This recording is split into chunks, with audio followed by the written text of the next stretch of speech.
tema yang akan kita renungkan bersama yaitu hadiah yang terbaik dari surga.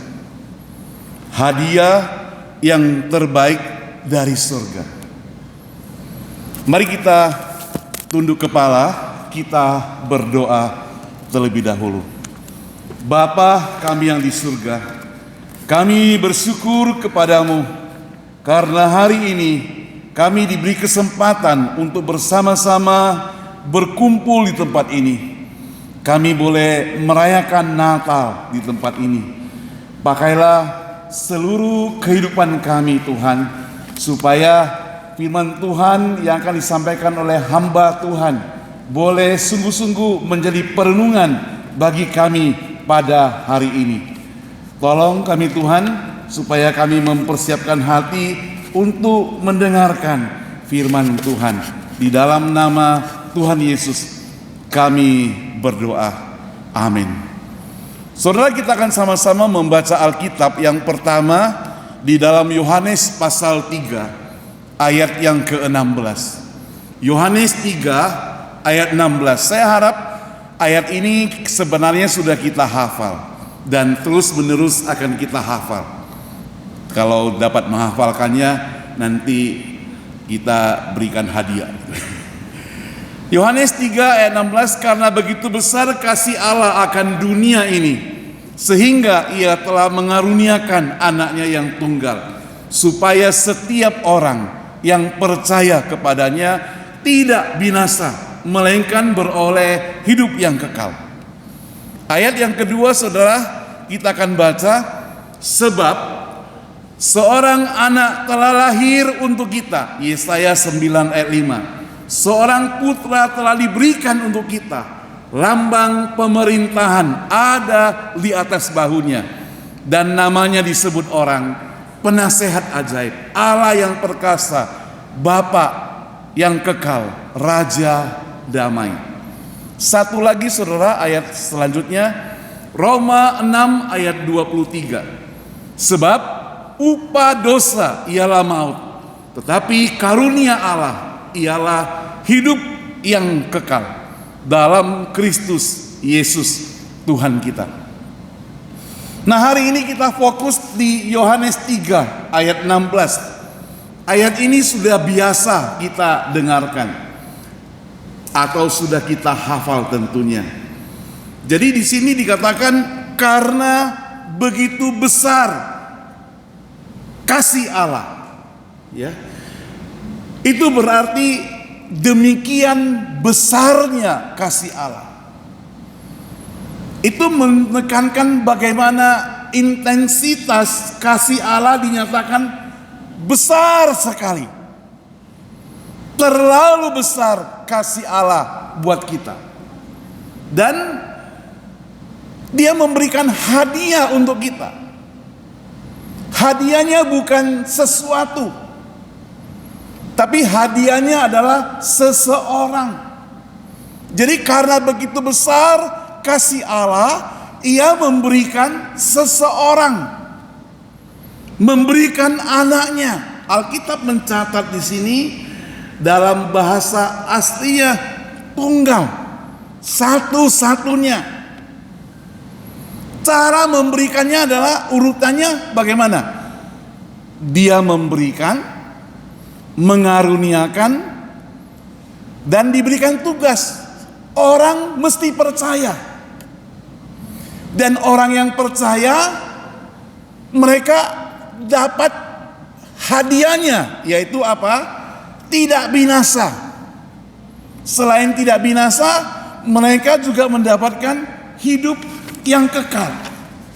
Jadi saudara, pemberian daripada Allah itu bukan benda, bukan sekedar berkat, tetapi pribadi yang sederajat sehakikat dengan Allah Bapa di surga.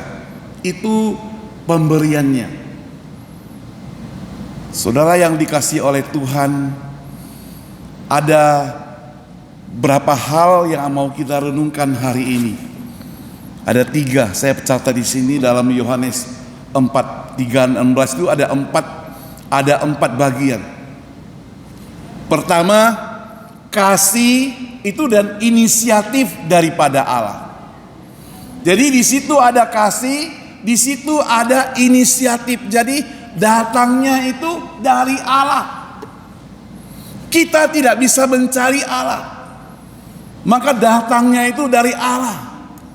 Manusia yang berdosa tidak dapat mencari Allah. Manusia yang berdosa tidak dapat berbuat apa-apa. Manusia yang berdosa seperti seorang bayi.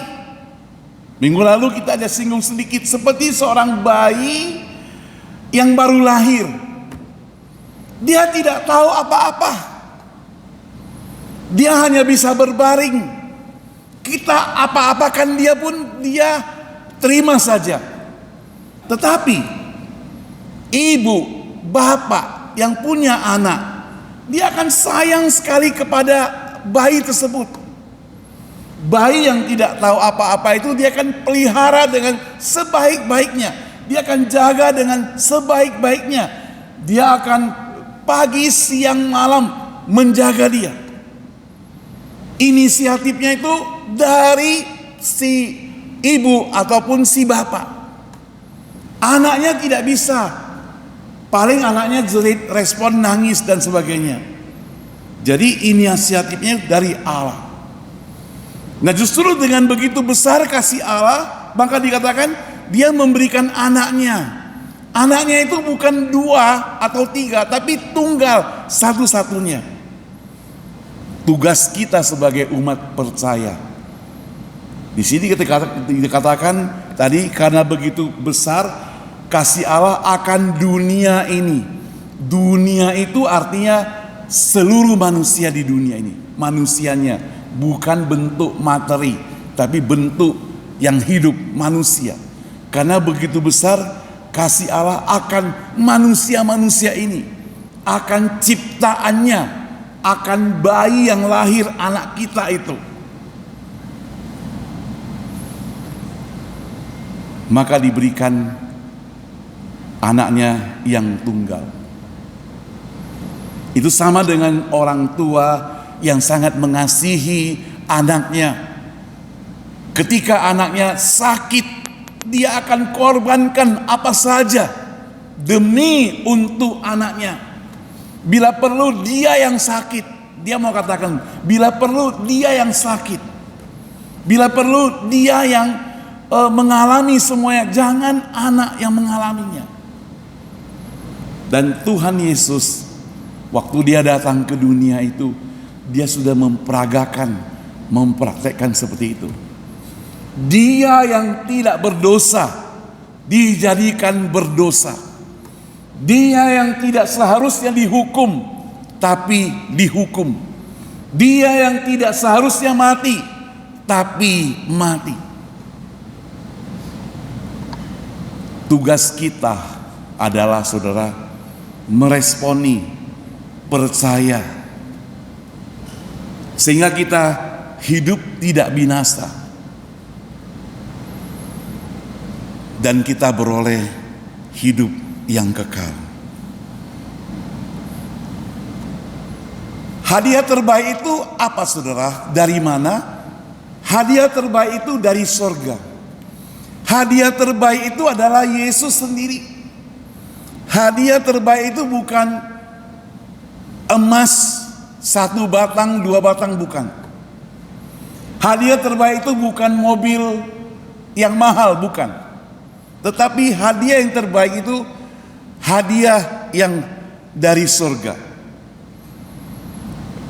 Hadiah yang terbaik itu adalah Yesus.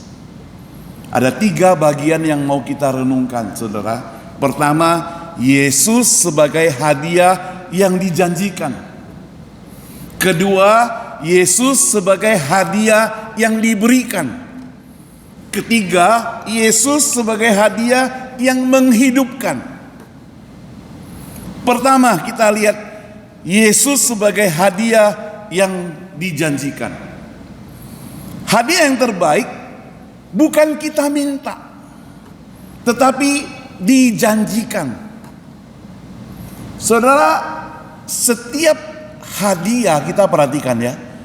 kalau yang kita minta itu sepertinya levelnya itu rendah, mutunya kurang. Kalau ada atau kalau kita sampai minta hadiah ke orang baru dikasih, itu levelnya itu sudah kurang. Harus diminta baru kasih. Tapi kalau hadiah yang sudah diberikan, artinya orang itu sudah persiapkan jauh-jauh hari. Tanpa kita minta, dia sudah siapkan, dia sudah pikirkan jauh-jauh hari. Maka dia akan berikan hadiah yang apa? Yang terbaik. Karena itu hadiah yang dijanjikan. Hadiah yang terbaik itu adalah hadiah yang terpilih. Waktu kami baru pertama awal-awal datang, ada seorang bapak satu keluarga, dia telepon. Rumahnya cukup besar. Dia telepon ke saya. Dia bilang, kalau bisa datang ke rumah. Saya tanya kenapa? Di sini banyak piring-piring. Saya mau kasihkan pada kalian, katanya. Karena dia tahu kita orang baru. Piring-piring mau kasih, ada mangkok-mangkok, ada gelas-gelas yang dari beling itu loh, ya banyak katanya. Saya bilang besok-besok lah, cepat katanya. Kami sudah mau buang katanya kalau nggak diambil. Oh, lalu saya bilang, oh jadi kalau dia sudah mau buang, baru mau kasih orang. Kalau gak diambil dia sudah buang. Artinya apa? Artinya Pak Saud itu tempat pembuangan. Di sini gak ada, itu tempat lain. Jadi kalau gak diambil dia akan buang, saudara. Itu bukan hadiah namanya. Itu namanya sampah. Ya. Di akhir tahun banyak orang lagi ambil sampah kan. Bersihkan lemari, bersihkan kulkas, kasih orang. Oh, daripada saya buang, kasihkan sama orang gitu. Kalau mau kasih orang, kasih yang baik. Ibu Susan, kalau saya mau pulang atau Ibu Susan mau pulang ke Indonesia, dia bilang, ini loh baju enten nih belum dipakai, ini baru dipakai sekali di kamu pakai, kita kasih yuk, kasih ponaan. Saya bilang janganlah. Kalau mereka tolak. Waktu kami melayani di Surabaya, ada seorang ibu, dia sudah meninggal. Dia itu mau kunjungi familinya di Tiongkok. Dia bawa 3 koper pakaian bekas, 3 koper pakaian bekas, naik pesawat pergi. Satu keluarga pergi ke sana, dia pikir nanti kalau sudah sampai, dia akan serahkan kepada saudara familia sana. Pulang dia cerita. Dia bilang saya malu sekali cerita. Sampai di rumahnya orangnya itu kaya raya konglomerat sekarang.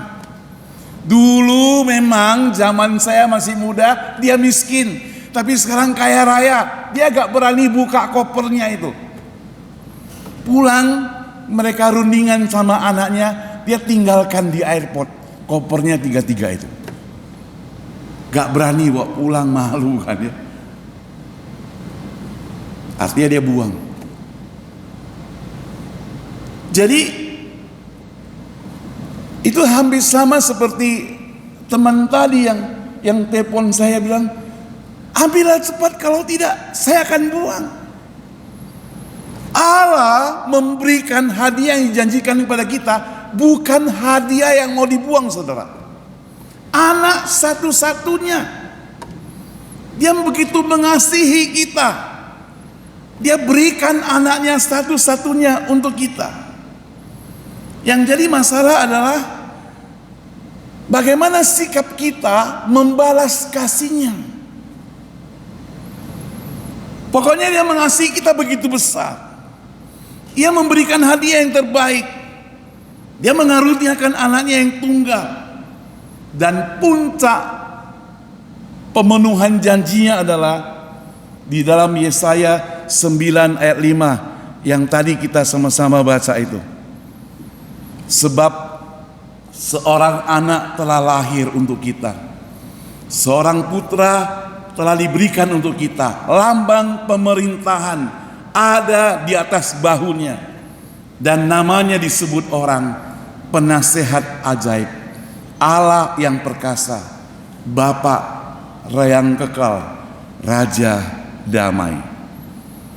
Nah, saudara yang dikasih Tuhan, di situ dikatakan sebab seorang anak telah lahir sebagai anak.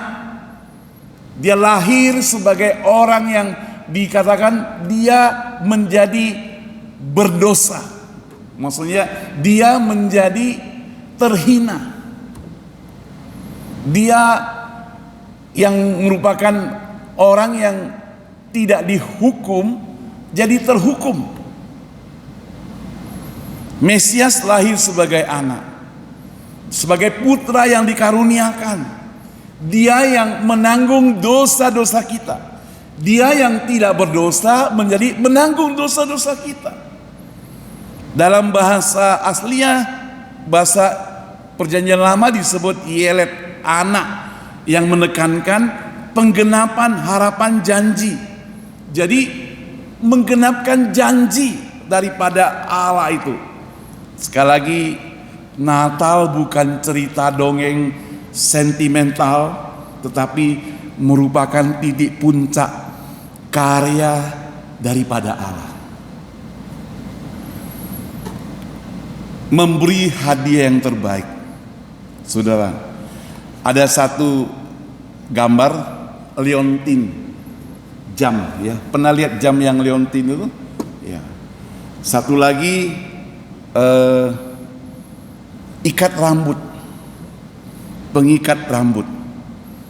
Nah, konon ceritanya saudara, ini dari cerita The Gift of the Magus.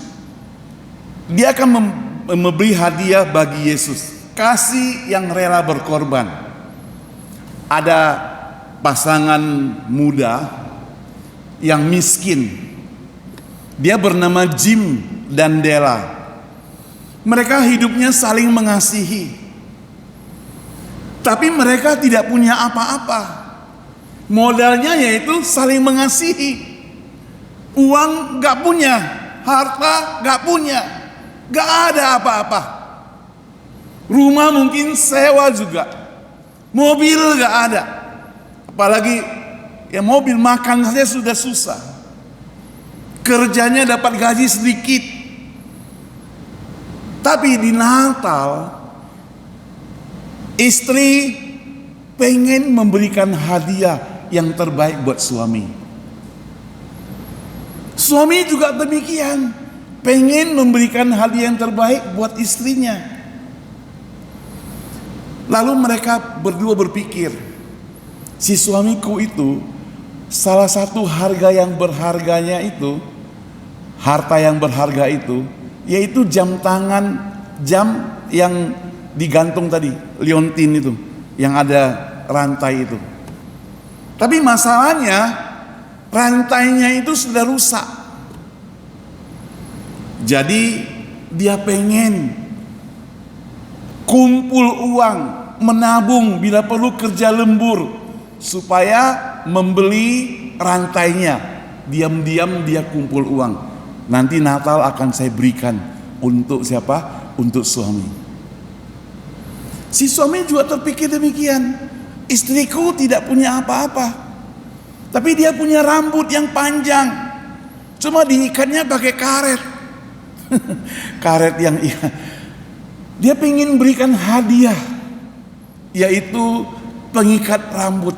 Karena dia lewat kerja, dia lihat orang di toko-toko itu ada pengikat rambut yang dijual, bagus sekali. Dia ingin beli, ingin hadiah untuk istrinya. Waktu sudah mepet, sudah mau Natal, tapi uangnya gak cukup.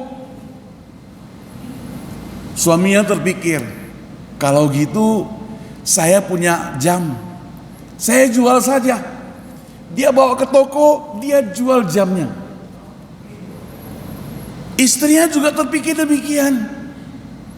Waktu sudah mau Natal, tapi duit gak cukup, rambutku panjang. Saya bisa gunting lalu jual rambutku. Gunting kasih pendek, jual. Tibalah waktu Natal. Sama-sama akan memberikan hadiah. Istrinya memberikan hadiahnya adalah rantai untuk jam. Suaminya memberikan pada dia pengikat rambut dari emas itu. Tapi gak dipakai lagi. Rambut istrinya sudah pendek. Jam suaminya sudah dijual. Jadi tinggal rantai dan pengikat rambut. Tapi dari cerita ini menggambarkan bahwa kasih itu akan memberikan yang terbaik. Dan rela mengorbankan apa yang kita miliki demi untuk yang dikasihi.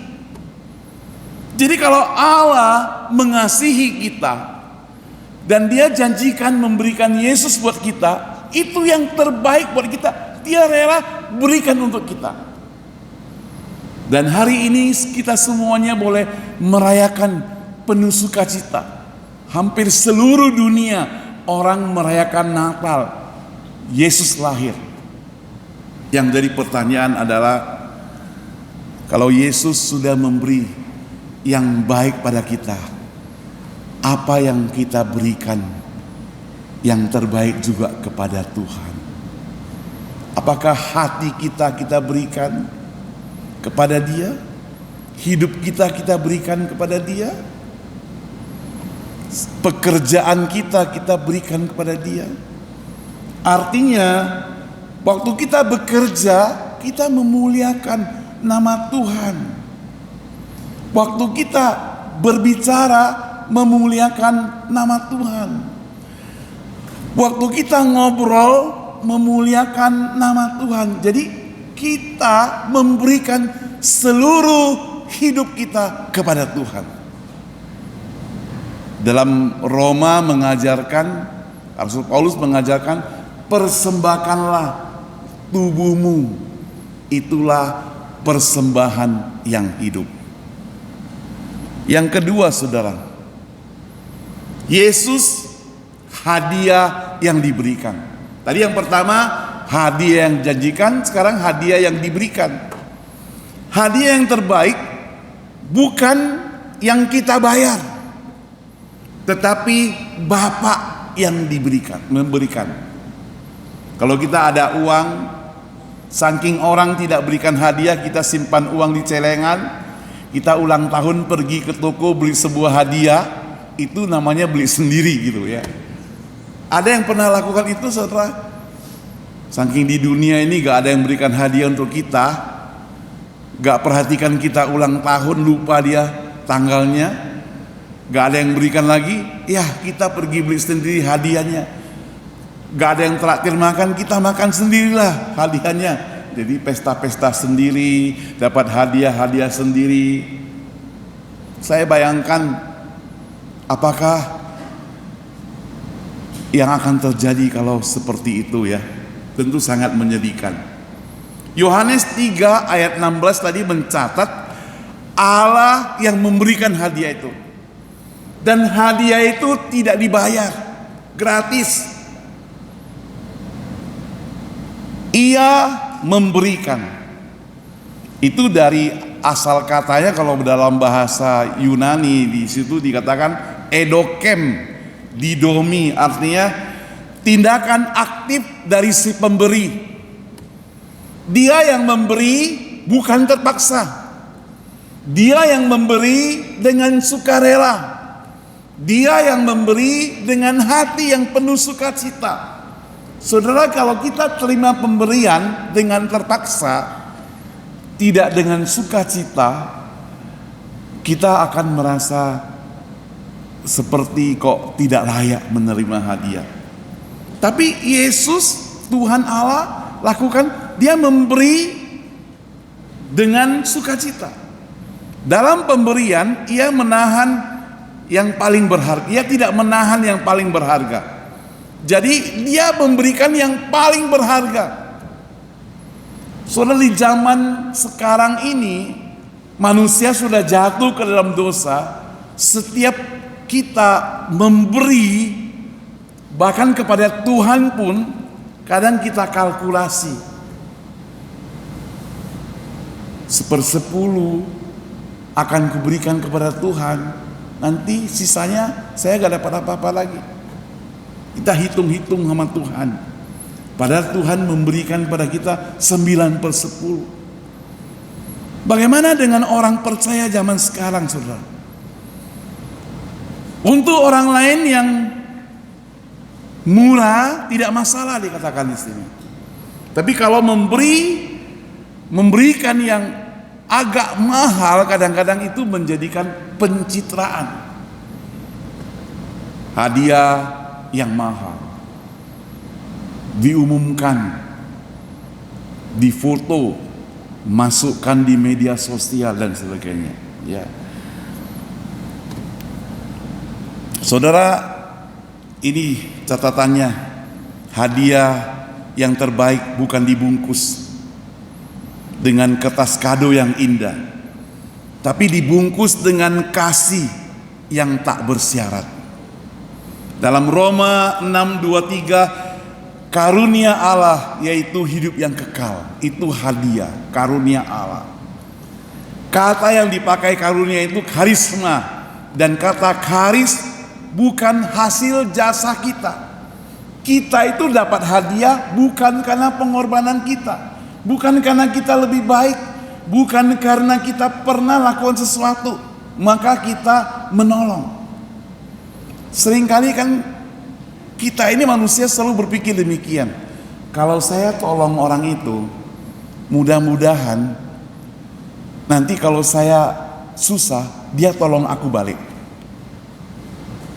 Nah, orang Kristen harus berpikir, kalau saya tolong orang itu, jangan pernah berpikir dan berharap dia menolong kita kembali. Kita perlu garis bawahi itu. Saya ulangi ya. Jangan kita pernah berpikir, kalau saya pernah berpikir demikian juga, tapi sekarang kita mau ubah konsep kita. Jangan pernah berpikir orang yang engkau pernah tolong akan menolong engkau kembali. Jangan pernah berharap demikian juga. Kalau kita mengharapkan demikian, maka tindakan kita itu terlalu kerdil. Allah begitu mengasihi kita. Dia mengerjakan mujizat kasih. Dia mengerjakan sesuatu hal yang spektakuler, tidak harus melalui orang yang kita tolong. Allah bisa pakai orang-orang lain yang lebih banyak, yang kadang kita tidak tahu dari mana muncul, menolong kita. Amin, saudara. Dia akan tolong kita dengan orang-orang yang bahkan kita tidak kenal. Jadi mulai kita ubah konsep kita. Terlalu kecil kalau kita menolong dia, kita harap dia tolong kita. Tuhan bisa pakai orang lain yang menolong kita kembali. Kalau kita perlu pertolongan, tapi kalau bisa kita yang menolong orang, bukan? Kita lebih suka kita menolong orang dan akan lebih bahagia. Yang ketiga, Yesus itu hadiah yang menghidupkan. Hadiah terbaik bukan sekedar menyenangkan hati, tetapi hadiah terbaik harus menjadi berguna buat kita. Diundang makan di restoran, senang gak? Senang. Perut kenyang, makan enak, bisa nikmati. Tapi berguna gak? Tunggu dulu, belum tentu. Makanan enak, sedap, kalau sakit perut ya gak berguna gitu ya. Kalau orangnya lagi diet tambah gendut ya gak berguna juga gitu ya. Jadi hadiah yang terbaik adalah bukan sekedar menyenangkan hati, tapi yang benar-benar bermanfaat buat kita. Hadiah yang terbaik bukan diingat waktu Natal saja, tapi akan diingat setiap hari. Saudara pernah mendapatkan hadiah yang saudara ingat setiap hari gak? Kalau berikan orang hadiah yang dia bisa ingat setiap hari, ada gak? Pikirkanlah saudara, Roma 6 ayat 23 mencatat upah, mengkontradiksi antara upah dan karunia. Jangan mengeluh karena karunia. Jadi Tuhan memberikan apa saja kepada kita, jangan mengeluh. Karena kita tidak perlu berjuang untuk dapatkan apa yang Tuhan berikan. Itu bukan upah kita. Kalau saudara kerja, gajinya sedikit, kurang, mengeluh protes gak apa-apa. Tapi berkat Tuhan, kalau dihubungkan dengan orang percaya berkat Tuhan, jangan mengeluh terhadap berkat Tuhan.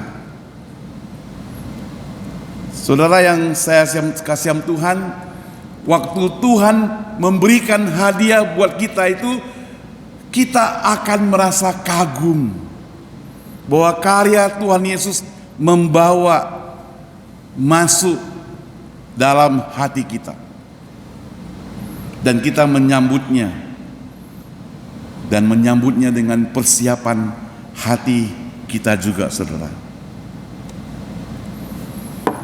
Nah saudara, ini ada satu cerita ya. Ada seorang pegawai, dia itu sudah senior, dia sudah lanjut usia. Kemudian apa yang terjadi? Dia sudah bekerja puluhan tahun. Dia bilang sama bosnya, bos, saya sudah mau berhenti, saya sudah mau pensiun. Dia itu tukang yang bangun rumah bagus. Tapi bosnya bilang sama dia, tidak boleh, kamu tidak boleh pensiun sekarang. Kenapa? Kalau kamu mau pensiun, bangunkan sebuah rumah. Ini yang terakhir saya pesan. Saya minta tolong kamu bangun sebuah rumah. Dia ngomel-ngomel. Dia bilang, oh saya mau pensiun gak bisa. Saya sudah kerja setengah mati. Saya sudah lanjut usia. Saya sudah capek. Saya sudah bosan. Saya sudah boring dan sebagainya. Tapi bosnya bilang, tidak. Kamu tidak boleh pensiun. Kamu harus bangun sebuah rumah lagi sebelum kamu benar-benar pensiun. Dengan hati yang dongkol, dia bilang iya, dan harus cepat selesai ya, bagus ya. Tapi karena kedongkolan hatinya, dia bangun yang setengah-setengah. Dia kurang-kurangi, mutunya pun dia kurangi. Yang penting jadi sebuah rumah. Kelihatannya memang bagus, tapi sebenarnya dalamnya keropos. Harga-harganya itu bosnya sebenarnya bilang, gak usah takut, keluarkan saja uangnya, gak masalah, pokoknya bangun. Saya mau kamu bangun yang paling bagus. Tapi justru hati yang begitu dongkol, begitu jengkel, begitu marah, dia bangun yang biasa-biasa saja, bahkan mutunya yang jelek. Bangun rumah murah, hemat, sederhana. Tiba waktunya dia mau pensiun. Bosnya bilang, engkau sudah berjasa kepadaku. Saya sangat menghargai engkau bekerja kepadaku. Saya sangat menghargai engkau lakukan banyak hal untukku. Rumah yang engkau bangun itu, saya spesial hadiahkan buat kamu. Waktu itu dia merasa menyesal sekali. Dia bilang, kalau saya tahu rumah itu untukku, saya akan bangun sebesar-besarnya. Saya akan isi dengan barang-barang yang paling bagus, nomor 1. Saya akan bangun dengan yang mewah dan sebagainya. Tapi dengan kejengkelan dia bangun dengan mutu yang jelek itu. Saudara yang saya kasih Tuhan, hari ini Tuhan melalui Yesus yang mati di atas kayu salib, Dia berikan untuk kita sebagai hadiah. Dia mau kita memberikan yang terbaik, melakukan yang terbaik untuk Tuhan. Kalau hidup kita sesuka-suka hatinya, kita ibarat orang yang bangun rumah itu suka-suka bangun. Kita akan menyesal kalau tiba waktunya Tuhan katakan, itulah yang punyamu, itulah bagianmu. Apa yang engkau lakukan itulah untukmu. Kita bisa menyesal sekali. Jangan sampai menyesal, saudara. Berapapun usia kita, tidak ada masalahnya. Yang penting jangan sampai menyesal. Tuhan mau menuntut kita bukan jumlah angka di hidup kita, tapi seberapa kualitas mutu dalam hidup kita. Selama kita hidup, mutunya itu apa? Mutunya mutu tinggi atau mutu rendah? Berkualitas atau tidak berkualitas? Saudara, jadi orang juga perlu mutu rupanya ya, supaya kita hidup benar-benar bermutu. Nah, hari ini Tuhan Yesus lahir dan kita peringati bersama. Kita merindukan Dia lahir dalam hidup kita. Ketika Dia lahir dalam hidup kita, maka kita akan praktekkan semua kehidupan kita yang mencerminkan Yesus. Yesus lahir bukan hanya untuk sebagian orang saja, tapi Yesus lahir untuk semua orang. Tidak dipedulikan baik kulit yang berwarna putih, hitam maupun coklat, miskin, kaya maupun orang yang merana. Dia datang untuk semua orang. Terimalah hadiah yang besar itu. Terimalah hadiah yang sangat mewah itu. Hadiah dari Tuhan yang tiada duanya. Mari kita berdoa, saudara. Bapa yang di surga, pakailah setiap kehidupan kami Tuhan, supaya di dalam menjalankan hidup ini, kami benar-benar menjalankan hidup yang sungguh-sungguh dengan penuh kasih akan Tuhan. Karena Tuhan Yesus sudah lebih mengasihi kita, lebih dahulu mengasihi kami. Pakailah hidup kami Tuhan, supaya kami benar-benar taat kepada firman-Mu, supaya kami benar-benar mempraktekkan firman-Mu. Tuhan Yesus, kadang dalam perjalanan hidup kami mungkin capek, lelah, sudah mulai bosan. Tapi Tuhan, jangan biarkan kami melakukan hal-hal yang tidak berkenan. Jangan biarkan kami melakukan hal-hal yang tidak seturut dengan-Mu Tuhan. Tapi waktu kami capek, waktu kami lelah, waktu kami merasa sudah sangat letih, biarlah kami boleh melakukan hal-hal yang benar-benar lebih bermanfaat lagi, supaya kami benar-benar dicas, di-charger, supaya kami lebih kuat lagi Tuhan. Di dalam nama Tuhan Yesus kami berdoa. Amin.